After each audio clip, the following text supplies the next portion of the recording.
Title: I forgave my husband's betrayal, but my heart never returned. I forgave my husband for cheating, but I haven't been able to touch him since. I forgave him, but if I'm honest, I'm not the same woman anymore, because I haven't healed. He became the perfect husband after he broke me, but everything reminds me of what he did. Everyone thinks I've healed, even my husband, because if you see us outside, you'll think we are fine. We greet people together, we attend events together, we even laugh, sometimes. But what you don't see is this. I no longer feel safe with the man I once trusted with my whole life. My name is Stella. I have been married to Eric for 12 years. We have 3 children. We didn't start with comfort. We started with struggle. There was a time we couldn't afford rent, a time we shared one small room, a time we sat on the floor to eat, laughing like everything was okay, even when it wasn't. Back then, Eric was my safe place, my partner, my person. He would hold my hand and say, "One day things will be better, I promise you." And I believed him, because he never gave me a reason not to, until he did. Life got better, slowly. Small business, more money, a bigger apartment, better schools for the children. We made it, or so I thought. Because sometimes success doesn't build a man, it reveals him. I didn't suspect anything at first. That's the painful part.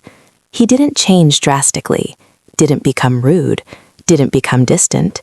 He was still kind, still responsible, still Eric. Until the day I saw it. His phone. A message. I wasn't even snooping. I just saw it. "I miss you already." My heart didn't break immediately. It paused, like my body was trying to understand what my eyes had just seen. I opened it. I don't even remember deciding to. Messages, pictures, conversations. Not just cheating, a relationship. I remember sitting down slowly because my legs suddenly felt weak. When he came out and saw me, he knew. That kind of knowing doesn't need explanation. "Stella," he said softly. I didn't shout. I didn't cry. Not immediately. I just asked, "How long?" That question changes everything. He couldn't answer properly. And somehow, that hurt more than the cheating itself, because it meant it wasn't a mistake. It was a choice. Repeatedly. That night, something inside me broke. Not loudly, not dramatically, but deeply. The kind of break that doesn't bleed outside, but changes everything inside. He begged. God knows he begged. It didn't mean anything. It was a mistake. I will never do it again. Please don't leave me. The family got involved. Advice came from everywhere. Think about your children. All men make mistakes. At least he didn't abandon you.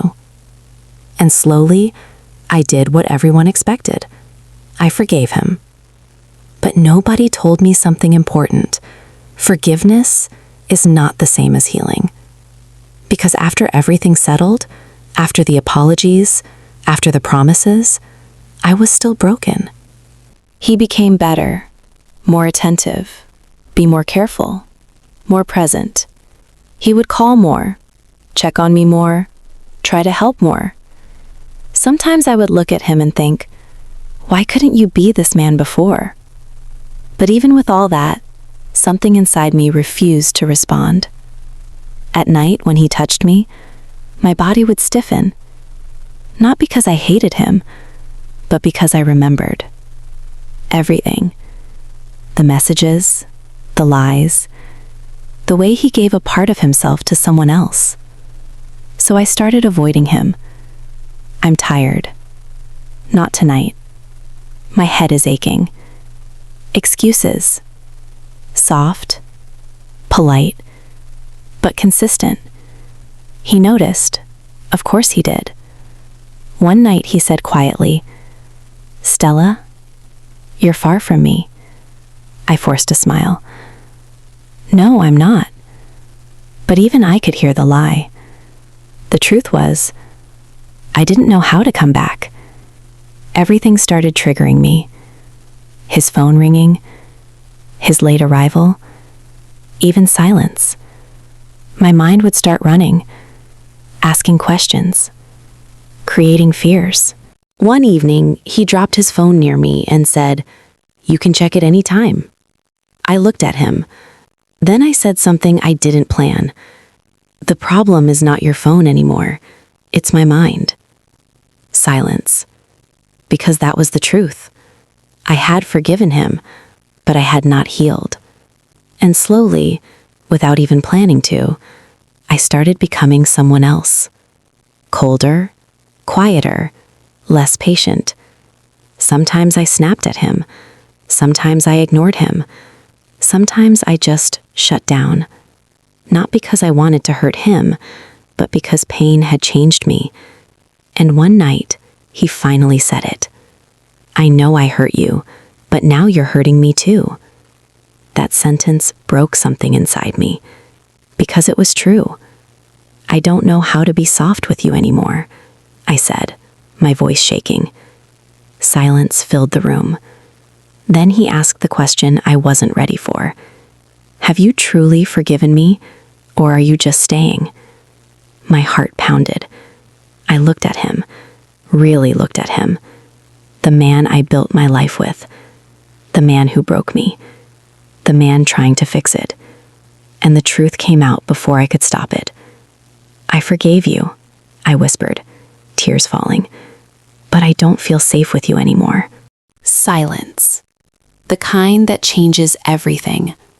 And in that moment, I realized something I had been avoiding for so long. I had stayed, but I had never returned. That night, we slept on the same bed, but it felt like we were strangers. For the first time, he didn't try to touch me, and somehow, that hurt even more. Days turned into weeks. We functioned like a family, but love, it no longer lived there. Until one evening, "Stella," he said gently, standing at the door, "I think we need help." He wasn't begging. He wasn't defending himself. He was telling the truth. "I've changed," he said, "but I can't fix what I broke inside you alone." "Do you even love me anymore?" he asked. That question scared me, because I didn't know. "I don't know," I whispered. That night, I couldn't sleep. One question kept repeating. Am I staying because I love him, or because I'm afraid to start over? The truth is, I love him so much, but I'm hurt. The next morning, I chose myself. "Eric, I'm not okay." "I know," he said. "No," I replied, my voice firm. "You don't understand. Pretending is killing me. I need professional help." Weeks later, we started doing things together often as advised by the marital counselor, without any form of distractions. He reassured me of his love often. He held me closer even when I wasn't expecting it. One evening, he told me everything about how it all started and how guilty he felt but couldn't stop because of friends. I also told him how his every kiss now reminds me of him doing the same with another lady. Our lovemaking now reminds me of how he moans on top of another lady. How each babe he called me reminds me of him calling another lady the same babe. I go on, but he didn't try to defend himself. Rather, he held me closer, wiped my tears, and reassured me of his love, his heart, his body, and his care. But slowly, I started finding myself again. Therapy helped. For the first time, I said it out loud.